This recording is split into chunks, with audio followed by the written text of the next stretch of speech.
Mediclaim मध्ये रिझनेबिलिटी clause कसा workout होतो त्याच्याबद्दल थोडं डिस्कस करूया। एखादी व्यक्ती मुंबईमध्ये राहते आणि तिचं एखादं ऑपरेशन करायची वेळ आली तर हे बघितलं जातं जेव्हा की आपल्या पॉलिसीमध्ये काही लिमिट नाहीये, तुमचं ऑपरेशन करून घेऊ शकता, त्याच्यासाठी पर्टिक्युलर ऑपरेशनसाठी काही लिमिट नाहीये, पण तरी सुद्धा एक रिझनेबिलिटी क्लॉज आहे जो चेक केला जातो। जसं की एक उदाहरण घेऊया की आपल्याला समजा कॅटरॅक्टचं ऑपरेशन करायचं, मुंबईमध्ये कॅटरॅक्टच्या ऑपरेशनचा खर्च किती येऊ शकतो तर 60,000 ते 70,000 पर्यंत।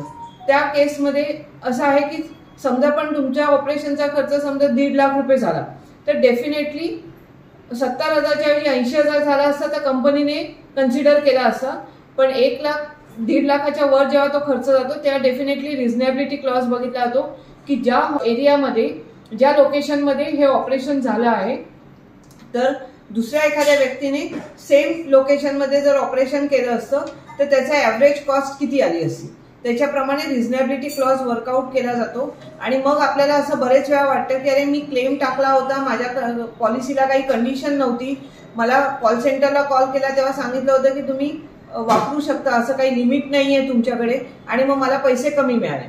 कारण इन्शुरन्स कंपनी सुद्धा रिझनेबिलिटी क्लॉज प्रमाणेच चालते। त्याचं कारण असं असतं की प्रत्येकाने जर असा अनलिमिटेड खर्च केला तर इन्शुरन्स कंपन्या कशा चालणार, त्यांना सुद्धा सगळ्या क्लेम्सना पैसे द्यायचे असतात, सगळे क्लेम सेटल करायचे असतात।